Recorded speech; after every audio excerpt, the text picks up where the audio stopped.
At the beginning of World War II, about 10,000 Turkish Jews are living in France. Many of the Turkish Jews had immigrated to France and elsewhere in Western Europe during and after World War I, during the Turkish War for Independence. Many Turkish Jews have fully integrated into the culture, becoming French citizens and living happily in France.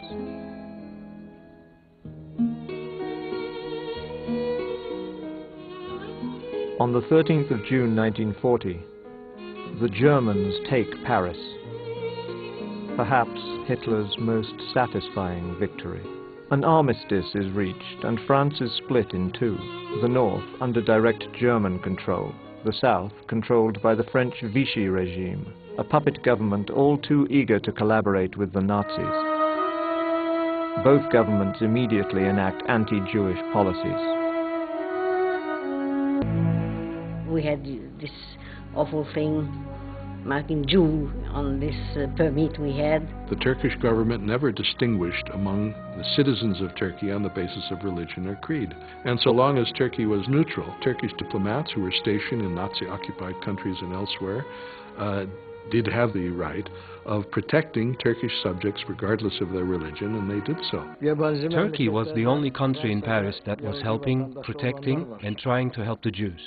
Some other foreign countries had their Jewish citizens, but none of them had taken care of the Jews like we did. Persecution intensifies as French and German authorities confiscate Jewish properties. Turkish consuls protest, insisting Turkish citizens in France are entitled to the same protection as French citizens in Turkey. They are often successful. Soon, however, the diplomats' duties shift from preserving assets to saving lives. Your movie Desperate Hours had just a screening on the 9th International Sephardic Jews Film Festival. Could you talk about your movie Desperate Hours a little? Well, Desperate Hours tells the story of Turkey and the Holocaust, what happened in Turkey and what Turks did abroad. We start off with all the refugees that Ataturk invited to come to Turkey in 1934. These were professors, scientists, architects, musicians. In other words, these talented individuals that other countries were discarded, Turkey welcomed them in. And this was a repeat of what had happened previously when Sultan Bayezid, during the Spanish Inquisition, invited the Jews to come into the Ottoman Empire. Then, of course, we talk about the Turkish diplomats who were involved in rescue. That was Ambassador Kent and Yolga in France and Ambassador Ukuman in Rhodes. A bit of a surprise when we did the research was the future Pope John the 23rd was the apostolic delegate in Turkey. And he was using the nuns from Saint Esprit, and the Turkish consuls were letting them use the diplomatic pouch to get information through. And then future leaders of Israel were in Turkey, like we interviewed Teddy Kollek, the longtime mayor of Israel. I would go to Turkey and then to Israel and back and forth and back and forth. And what people think that Casablanca was, Istanbul was.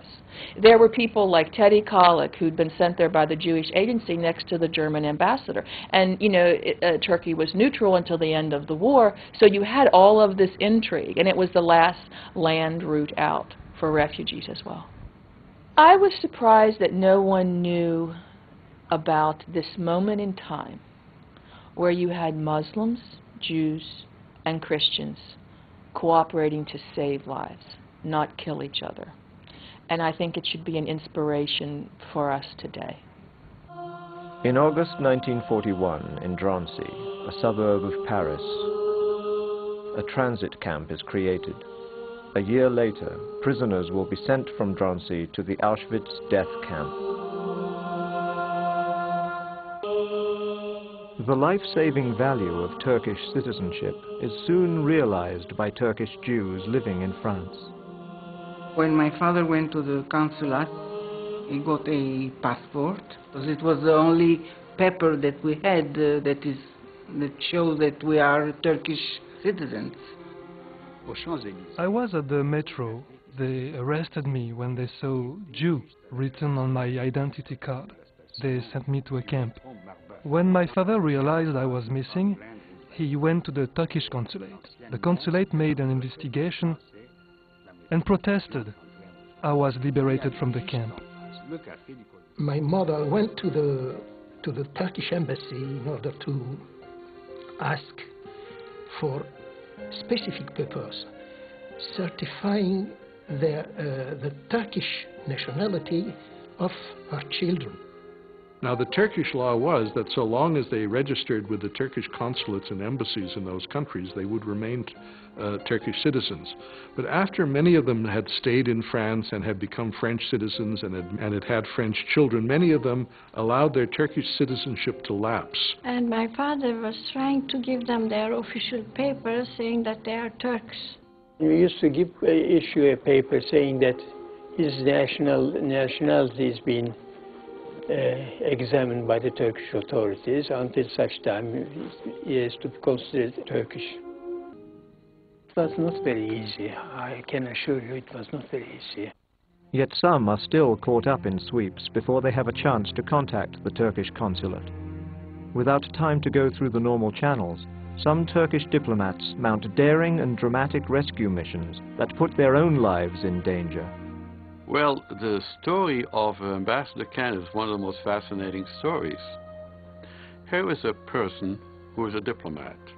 One of his functions is to protect Jews or persons who claim to be Turkish nationals. One day I was in the office. We had a man in the consulate.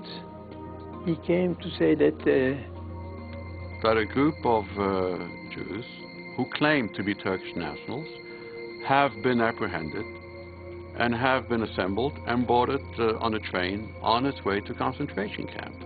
Now, another diplomat in his place would have lodged a protest with the authorities, with the German authorities, typed up a nice paper and sent it out and gone back to his business.